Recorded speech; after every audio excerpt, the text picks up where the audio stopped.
Muito boa tarde, mais uma vez, pessoal. Sem nenhuma novidade, eu sou o Isaac Vale, do time de marketing do Grupo Binário. Estou aqui para dar as boas-vindas a vocês a mais um painel da Binário Week. Agora, nós ouviremos sobre Solução Definitiva Anti-DDoS. Speech este que será conduzido pelo time da Corero. Então, gostaria de convidar aqui ao palco Marcelo Rebouças e os demais colaboradores do time Corero. Pessoal, sejam muito bem-vindos. O conteúdo agora é com vocês. Oi, pessoal, tudo bem? Boa tarde. Espero que estejam todos bem. Sei que já é fim de tarde. Queria apresentar meu amigo Erick. O Erick é engenheiro de vendas da Corero e a gente vai fazer uma breve apresentação e deixar espaço para a gente bater um papo. Meu áudio está bom? Está tudo bem?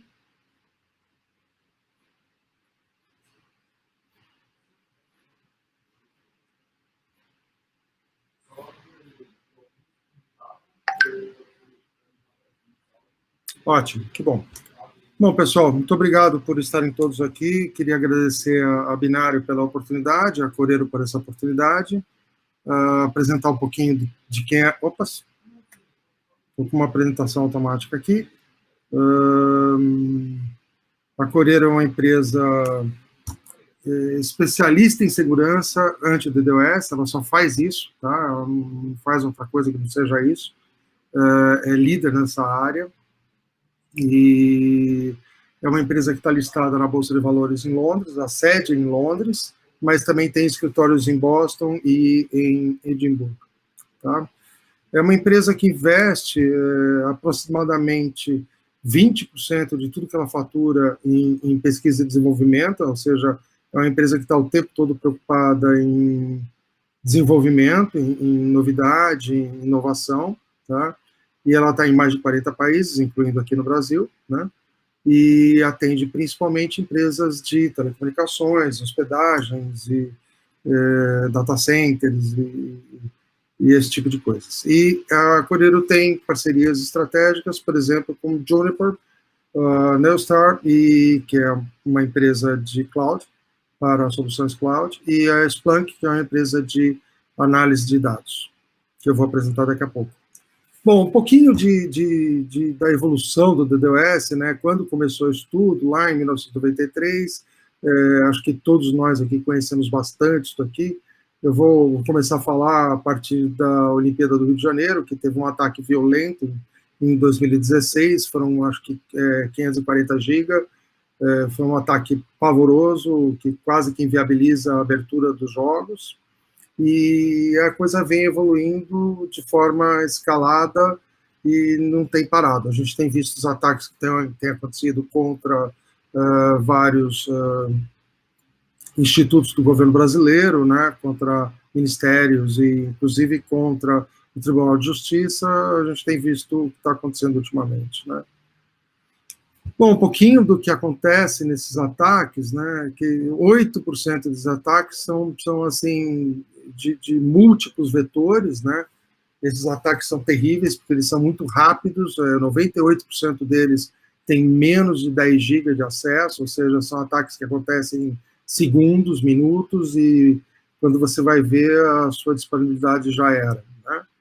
E 85% dos ataques, que eu falei agora, eles duram menos de 10 minutos. Então, eles são ataques que eles são recorrentes, são 23% deles são recorrentes, mas eles são muito rápidos. Então, é muito difícil de você detectar um ataque desses, tá? A solução que a gente tem disponível, que se chama Smartwall, ela é uma solução única, por isso que a gente chama de definitiva, né? Porque ela é totalmente em tempo real. Ela é simples, ela é muito prática, é plug and play, ela trabalha online, tá? Ela permite você fazer escalagem em tempo real, não precisa parar nada, não precisa planejar parada para fazer acréscimo de capacidade, e ela tem um suporte 24 horas e uma visibilidade, que acho que essa é um dos grandes poderes da ferramenta, que é você poder, em caso de você fornecer serviços de Clean Pipeline, de você poder oferecer uma divisão do dashboard, do painel de visibilidade do que está acontecendo, individual para cada um dos seus clientes. É uma solução bem clara, bem aberta e bem visível para múltiplos clientes. Bom, aqui um pouco de vários clientes que a gente tem, a Rocha, a NASA, a Liquid Web, a DataBank, Limelight, são inúmeros clientes bem satisfeitos já com a solução. A instalação, ou o deploy, né, que a gente fala, a forma de você colocar uma solução da Corero é basicamente de 3 modos. Uma é com os hardwares da própria Corero, que são equipamentos que trabalham em linha e que evitam que a sua rede seja afetada por um ataque DDoS. Ou seja, antes que o ataque aconteça, a Corero já garante para vocês em 60 milissegundos, ou seja, menos de um segundo, que você não seja atacado por um ataque desses. Também pode ser oferecido em cloud, como eu falei, que é uma forma de você dar flexibilidade para um ataque maior do que aquele que estava preparado para a sua infraestrutura, ou também junto com o Juniper, por exemplo, que a gente oferece uma solução integrada com os equipamentos da Juniper. Eric, would you like to join us? O Eric vai fazer vai fazer uma apresentação rápida em inglês. Por favor, sinta-se à vontade para me chamar no chat se tiver alguma dúvida. Eric, would you like to join us? Yeah, absolutely. Thank you everybody for your time here. Yeah, I just want to go over first our Corero solution, which we call TDS. It stands for Threat Defense System. And really, it's composed of 3 components, which are used in conjunction to basically come up with a single solution for mitigation of DDoS attacks. So we use, for our centralized management, we use TLF. So that's the central management. It is used for managing the system. It is a virtual machine that will live somewhere on the network for the control plane of the system.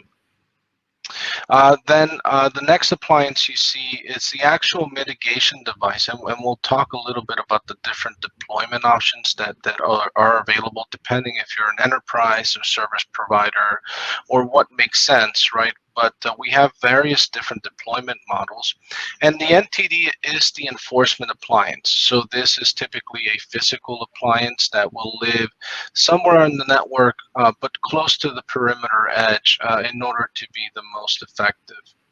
And then we have Secure Watch Analytics, which are data analytics. We use Splunk for our analytics tool, and it's an OEM of Splunk, so we license it as part of the solution. It does not need to be licensed separately, but what it allows you to do is be able to come up with customized analytics. We have our own embedded analytics, but you can also come up with your own graphs, and then we can also integrate with other SIMs and other Splunk indexes if you have other Splunk indexes in your network. And then lastly, you'll see a component called Service Portal. And Service Portal really is for the service providers looking to offer DDoS as a service, or sometimes referred to as clean pipe service.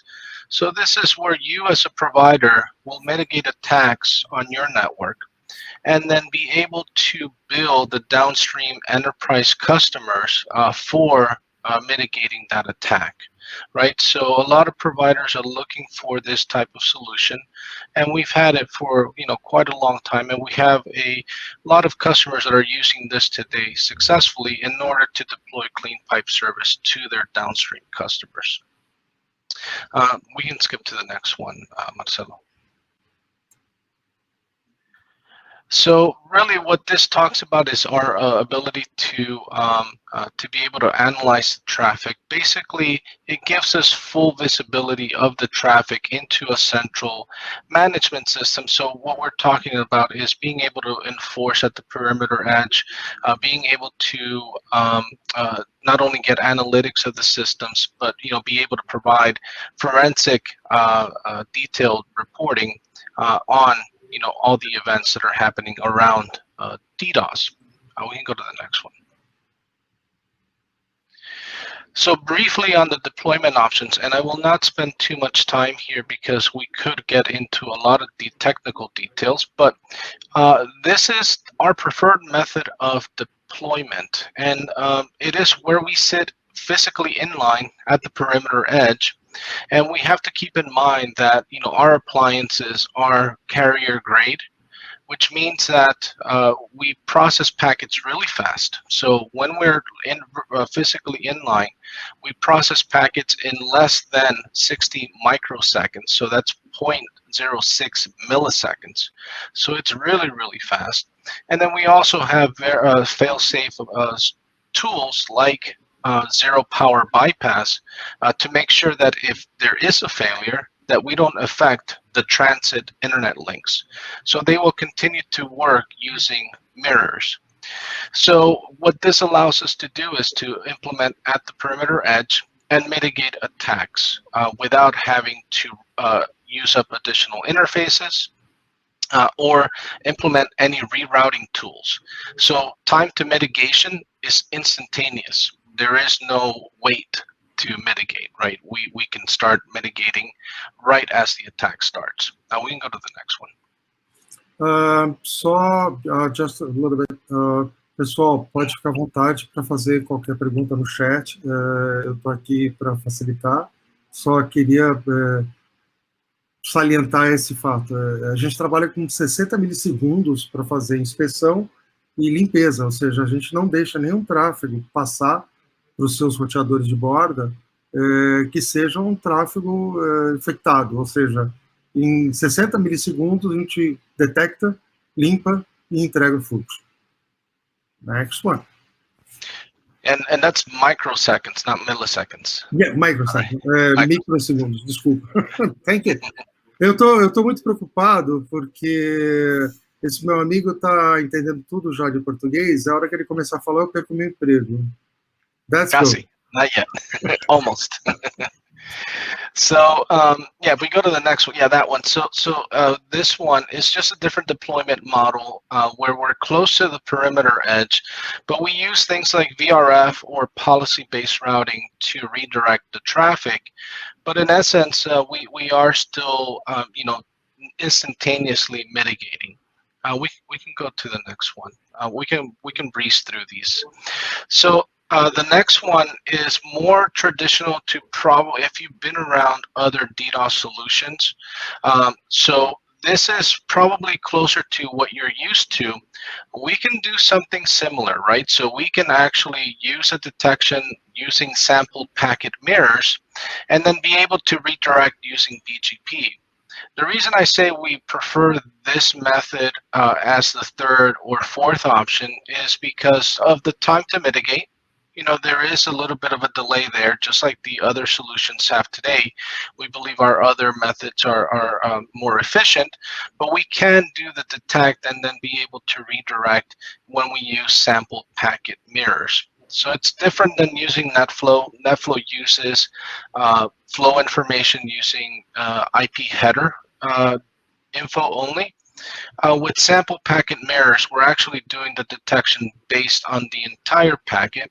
So it's a different or slightly different approach to it, but we are able to implement in this fashion. And then the next slide, it's basically using the same method, but using NetFlow. And I really won't talk about this much because you've probably seen this in other solutions. But instead of using the packet, the full packet, we're using the IP header in SFlow or NetFlow, and then using that to redirect the traffic to our scrubbing center. This solution, basically we have 4 different types of solution. There are other methods of doing it, but these are the 4 most common. So we just wanted to highlight that, hey, we're extremely flexible, and we can basically fit into, you know, just about any of the networks that you have out there. I don't know if you want to fill in anything, Marcelo, before we move on. Antes de tudo, eu queria pedir desculpas, tem um centro de esfregação aqui, a gente está falando do Scrubbing Center, né? Alguém fez uma revisão com algum tipo de tradutor que ficou engraçado. Mas, basicamente, é o centro de limpeza, né? E o Eric está perguntando se alguém tem alguma pergunta, gostaria de interromper, antes que a gente fosse para o próximo slide. Yeah, we can skip this one. We can go to the Juniper one now. So what I spoke about before was a Corero only solution, right? So that is where Corero is doing the detection, is doing the mitigation, and it's doing the reporting of the solution. We also have a partnership with Juniper, so we have a very strong alliance with Juniper, where Corero is used for the detection, and it is used for the analytics, but the enforcement point is using Juniper MX routers with the Trio chipset. Now, there's one small requirement in that you must be running 17.x Juniper code train on the MXs, but that's about it, right? So as long as you have the Trio chipsets on your hardware and they are MXs, then the solution is interoperable with the TDD or the Corero TDD solution. TDD stands for Threat Defense Director, and we say that because we are basically directing the Juniper to be able to mitigate against these attacks. So the way it works is, you know, if you follow some of the lines in this diagram, is that when there is an attack, the Juniper is sending information, it's sending data to the Corero, and it's sending it in the form of sample packet mirrors, usually 1 out of every 1,000 packets. So we are receiving that information in the Corero, and then we're basically looking through our policy, and if we say, hey, there is an attack going on these Juniper MXs, we use netconf, right, which is Juniper's automation or basically their API engine, right, to be able to send a net configuration or netconf to the Juniper routers, and we append a firewall filter using the ephemeral database.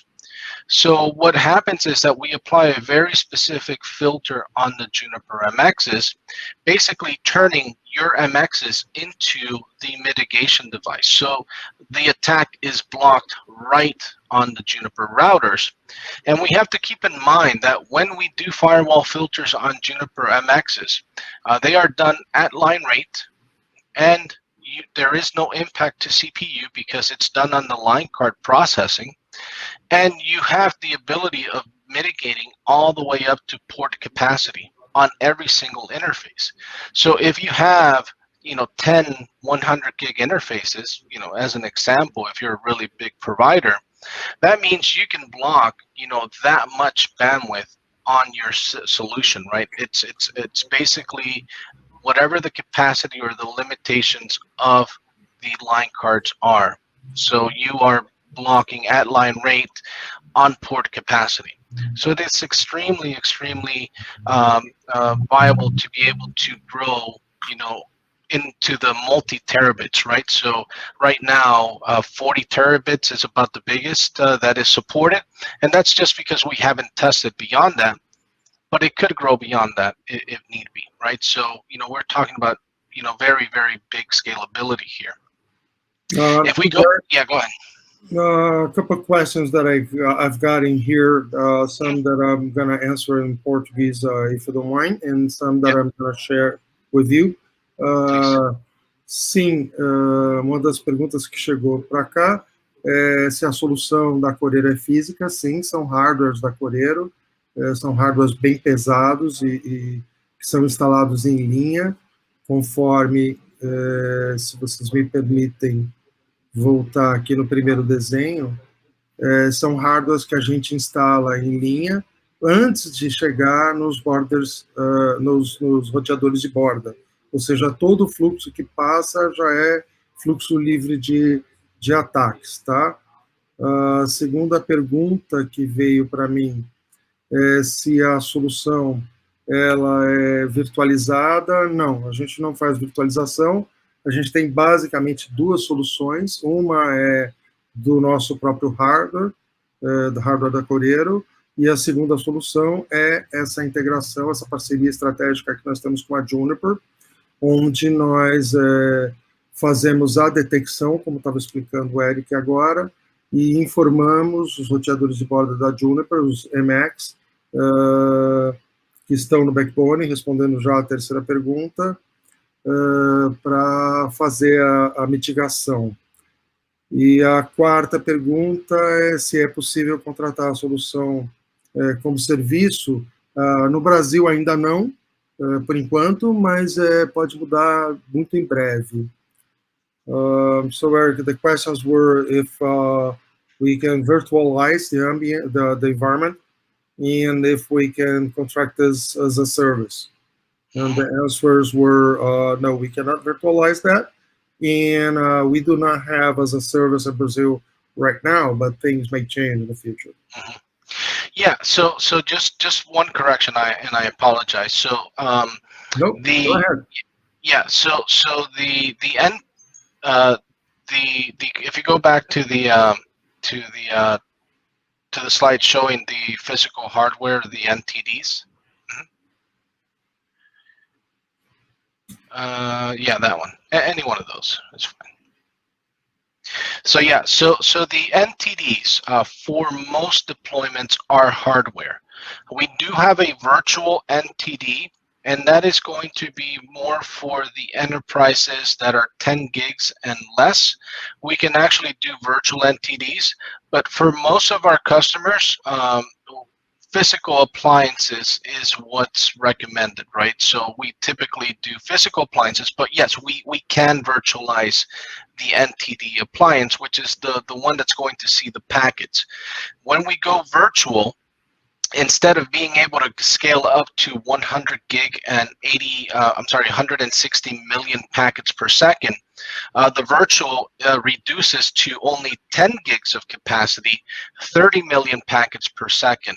So the performance is, much smaller on a virtual instance of the NTD. Now, the other two boxes, the centralized management and the secure watch analytics, those are always virtuals, right? There is no appliance for those. Those are always virtual machines. So that's on the first question. On the second question, and I don't know if you want to translate that first before I respond to the second question. Yeah, I would like to. Okay. Então, respondendo, sim, a gente pode fazer virtualizar em máquinas, mas é uma solução no máximo para 10 GB, tá? Cai um pouco a performance, cai bastante a performance, na verdade, né? Mas é uma solução para quem tem links menores de 100 GB. Go ahead.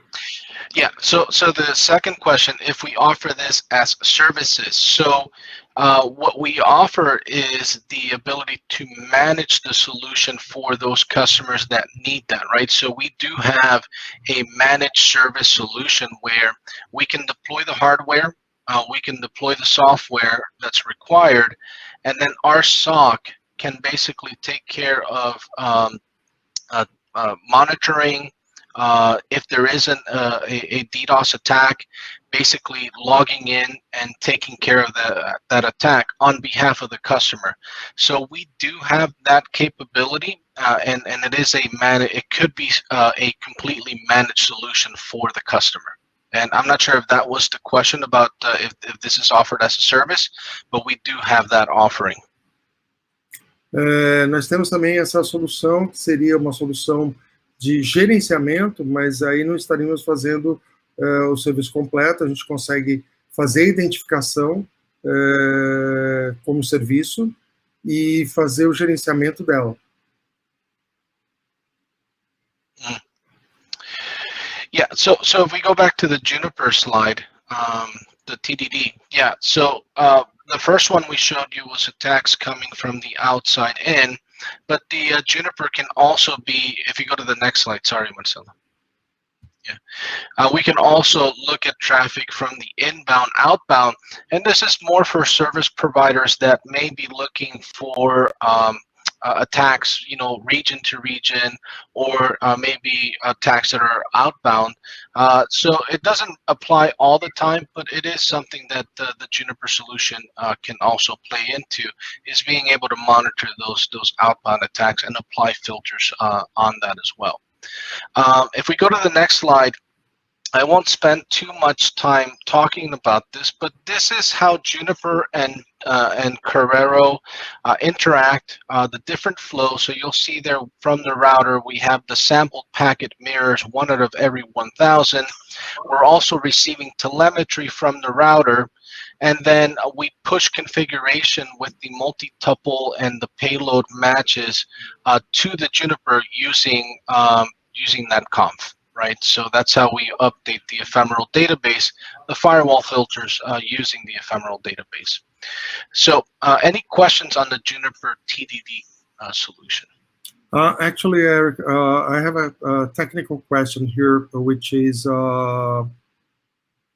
what is the technique that we use to detect an attack when it's massive attack? How do we detect an attack that's coming over? Yeah, so this is in respect to TDD or TDS? Well, actually, both. Yeah, both are the same, really. Yeah, both are the same because they are talking about the policies that we detect both. Yeah, so when there is a volumetric attack, right? So if whether we're seeing the traffic being seen directly on our NTD appliances or the Juniper, basically we're going to look at the packet, and we're going to look at the entire packet. So from layer 2, from the frame header, all the way into the first 200 bytes of that packet. And what we're looking for is patterns in the layer 2 frame, patterns in the layer 3 IP header, as well as in the layer 4 and in the layer 7 part of the first 200 bytes. We'll use different techniques. We have a policy that we will scrub against, and we're looking for invalid checksums. We're looking for SYN rates. We're looking for rates using the different flags. We're using patterns in the payload. We're using bucketing systems. So what I'm trying to say is that there are a lot of things that we check against in our policy to say, hey, this is a DDoS attack. So we're using multiple tools and multiple ways of being able to detect the DDoS attack. There is not just one way that we do it, right? There is a lot of components and a lot of software that goes into this. But what we need to keep in mind is that our false positive rate is extremely low. We have a do no harm philosophy at the company, so we will actually not drop the packet unless we're almost certain that it's a DDoS attack. And once we decide it's a DDoS attack, then we start dropping those packets. But it's a lot that goes into the logic of doing this. So I can't say there's just one rule that will say, yes, we catch all volumetric attacks with one rule. It's really a lot of policies and a lot of things that we check in each packet to determine if it's a DDoS attack. And I apologize for the lengthy response there. I wish I could answer it more shortly. Resumindo, sim, a gente tem inúmeras formas, não existe uma única forma de você detectar um ataque de DDoS, tá? São inúmeras regras e todas essas regras são configuráveis na ferramenta. A gente, lógico que tem um world class, tem uma lista global de ataques conhecidos, mas também tem inteligência artificial para reconhecer esses ataques. A grande diferença da solução que a gente oferece é que ela investiga tudo dentro de cada coisa que passa, ou seja, não existe um ataque que a gente deixe passar, a gente pega todos pelas inúmeras regras diferentes que são oferecidas. I think we can move forward. Okay, sounds good. So if we go to the cloud, yeah, I'm sorry, go ahead. Se a gente tiver mais alguma pergunta, por favor, pode continuar enviando, que eu estou recebendo aqui. E se não tiver compreensível, eu passo todas as respostas depois por e-mail para vocês, ok? Yeah, so we do have, so Corero, in addition to having an on-prem solution, either with the all Corero TDS or the Juniper and Corero, the TDD, we can also augment mitigation capacity by introducing a cloud backup. So what we mean by cloud backup is that we will have a Corero solution, whether it's TDS or TDD, on the customer's premise, right? So whether this be an enterprise or a service provider, but typically this is more for the enterprise. And what will happen is that if there is an attack that exceeds the transit capacity of that customer, we, Corero, can signal our cloud automatically to say, hey, there is an attack that exceeds the transit capacity. We will redirect that traffic to the cloud, scrub it in the cloud, and then onboard that traffic, typically using GRE tunneling, back to the customer premise on the Corero appliance, scrub it one more time to make sure it's clean, and then deliver clean traffic to the customer. So this is done automatically. We can automatically announce the routes out of the cloud, and then when the attack is over, that we can withdraw the routes and then go back to normal routing directly to the customer. So what happens here is that with the on-premise solution, we can take care of those attacks that are small in nature or that are, you know, constant immediately. Right, so there is no wait to have to move to the cloud. We can mitigate those immediately, and it's only for those attacks, which are not very common, that are bigger in nature, that exceed the transit capacity, that we will then reroute to the cloud. Right, so we have that ability for both the TDS solution and the TDD. So we have that capability. Marcelo, if you want to translate. Sim, eu definitivamente gostaria. Thank you very much. I'd like to go over this. Yeah. Essa é uma solução que a Corero oferece, que é uma solução híbrida. Além de você ter a solução TDD e TDS, né, que são as soluções baseadas em Juniper ou no próprio hardware da Corero, se você tem um ataque, por exemplo, você tem um link de 10 GB, e tem um ataque de 50 GB, nós oferecemos também essa solução em cloud, onde ela é escalável, ou seja, você pode proteger além da sua capacidade, você pode subir essa proteção, e nós usamos a Neustar para fazer esse tratamento desse tráfego excedente ao tráfego do fluxo que você tem. Ou seja, o cliente está o tempo todo protegido, mesmo que o ataque venha acima da capacidade dele contratada. Mais uma vez, qualquer pergunta, depois eu vou estar respondendo por e-mail as perguntas uma por uma aqui. Moving forward, Service Portal. Yeah, absolutely. So the service portal, and I see you have an introduction there with some Portuguese. I'm not sure what's going on there, but basically the service portal is for those customers that are service provider or hosting companies that want to be able to say, I will buy the infrastructure, I will mitigate the attacks, and I want to be able to resell this as a service to my downstream customers, right? So this could be B2B. It could also be if you're hosting, if you have a hosting company, you know, to the customers that you're hosting, being able to say, you know, we can provide DDoS protection as a service, you know, for a cost. So what the customer portal allows you to do is to create a multi-tenancy portal that will allow you to present to your customers analytics and reporting based on clean traffic, attack traffic, and then some descriptors of that attack traffic in a multi-tenancy per customer view. So that customer can only see traffic that is associated to them only, they will not be able to see anybody else's traffic. Marcelo, if you want to. Yeah, actually, I think I better go over those next two slides. Better ask for your help when I need. Bom, o portal de serviços da Smartwall da Corero, basicamente é uma solução que entrega uma visão para um ISP, né, para um provedor de serviços, tá? Que ele pode estar, na verdade, monetizando a solução. Ele pode vender essa solução para vários clientes, e esse portal, que é o portal onde ele enxerga, eu vou mostrar um pouquinho dele já, cada cliente enxerga os seus próprios dados, ele consegue oferecer a solução individualizada, tá? E as regras também de detecção e de limpeza também são individualizadas por cliente.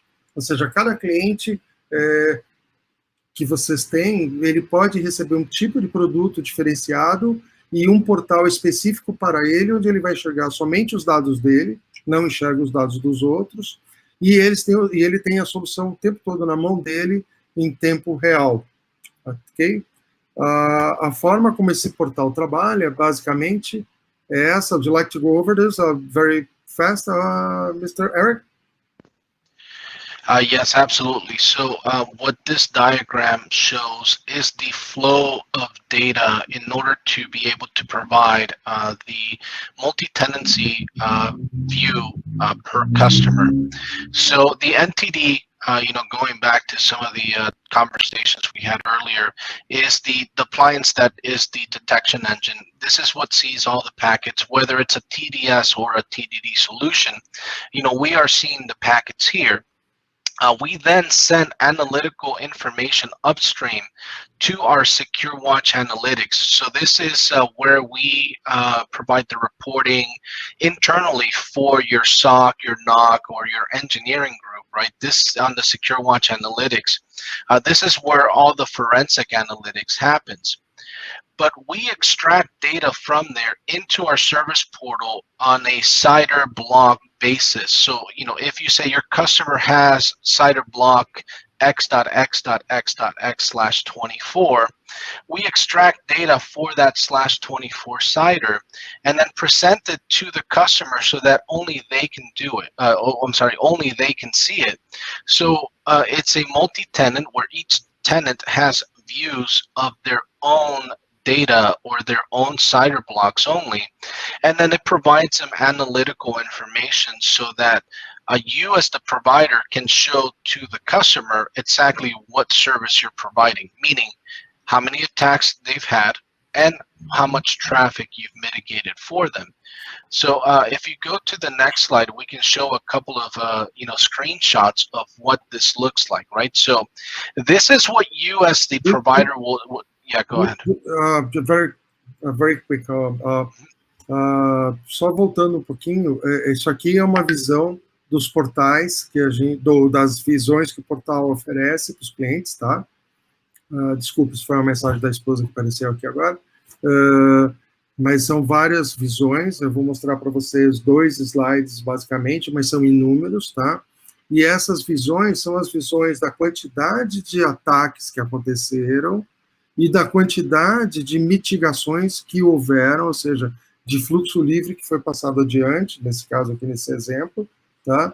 Só que eu queria só enfatizar algo que o Eric falou, que essa informação, ela é basicamente analítica, ou seja, você está provendo para os seus clientes uma visão do que está acontecendo, do que aconteceu, só que você também está fornecendo uma visão forense disso, ou seja, toda essa análise de dados, ela pode também, em casos de ataques contínuos, pode ser usada também de forma legal. É uma informação oficial para isso. Exactly. Moving forward. Yeah, and if you go to the next one, this is what the customer sees, right? So this is the view for the customer. They would be able to see, in the last X amount of time, how many attacks they've had. They would be able to see how many IP addresses were under attack within their CIDR blocks, and then be able to dig in a little bit more and see, when the attack started, what type of attack it was, the duration, the volume, just general high-level information so that they can see it, and then they can probably provide that reporting to their management as well. And that ends our presentation, but I will actually expand a little bit more if you don't mind. Yeah, absolutely. Please do. Obrigado. Pessoal, esse é basicamente o que a gente gostaria de apresentar. Estou aqui à disposição de vocês para responder perguntas. Eu vou mostrar só um slide rápido aqui e vou dar para o Eric mais uma opção de comentar um pouco sobre os tipos de hardwares que a gente oferece. Eric, would like to go over those chassis and shipping configurations that we have, taking advantage that we are ahead of time. Yeah, absolutely. We can spend a couple. So this is the physical appliances that do the mitigation on the network.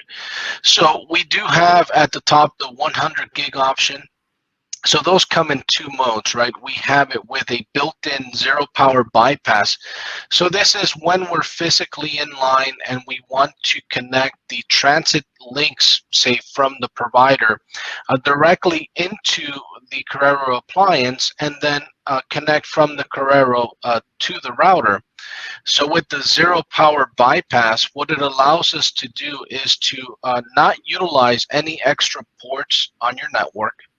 It allows us to look at every single packet coming into the network without degrading the service, without causing any outages, even if we have a failure ourselves. So say if the Corero box crashes or has a hardware issue or has a power loss, there are mirrors that will take over and bounce the light so that the service continues to operate even if the Corero appliance has issues. There is also a non-zero power bypass, and those are typically used when we're the virtual inline or in a detection center or mitigation center type deployment. So that's for the 100 gig. You can either get one 100 gig interface or two if we do not include the zero power bypass. Then we have the 10 gig option, and there's a lot of options when it comes to the 10 gig. But basically, it's the same thing. We have zero power bypass where we can do up to 4 10 gig interfaces in zero power bypass. Or if we do not do the zero power bypass, we can do up to 8 in a scrubbing center or virtual inline type deployment. So, and that lines up with being able to do line rate, right? We do not want to oversubscribe the box. So the performance of the box at the 100 gig is 160 million packets per second using 64 byte frames, so really small packets. And we can go up to, you know, the 200 gig capacity, whereas on the 10 gig option, right, it's 120 million packets per second, again at 64 byte packets, up to 80 gigs of capacity. So that's why we support 4 or 8 interfaces, 10 gig interfaces per physical appliance. So I mean, that's really what, yeah, go ahead. Let me just go ahead, go over this very fast. Essas são duas soluções que nós temos, tá? Tanto a de 100 GB ou de 10 GB, tá? Mas basicamente isso daqui é uma solução que mesmo que a nossa máquina falhe, o sistema tem uma falha, né, seja ela qual for, o sistema nunca para, porque é uma solução ela totalmente nula no sistema, tá? E ela tem uma capacidade absurda, vocês viram os dados, são milhões de 100 milhões de pacotes por segundo que ele analisa completamente e deixa o tráfego limpo do outro lado. Next. Yeah, so that's pretty much it on the hardware. We can probably wrap up a little quicker here than the full hour, unless there's any questions. Yeah, I'd like to listen to questions, and would you like to show them the diagram, the network diagram, the example, which is the last slide? No, that's just in case there was any questions about how they talk to each other. I mean, we can show it, but yeah, that's just more of how the three components talk to each other in respect of a control plane, right? So that will be confusing. So I'll move back into the thank you slide. Pessoal, muito obrigado pela oportunidade de estar aqui falando com vocês. Queria ficar disponível aqui para se tiver mais alguma pergunta. Eu vou parar a minha apresentação aqui.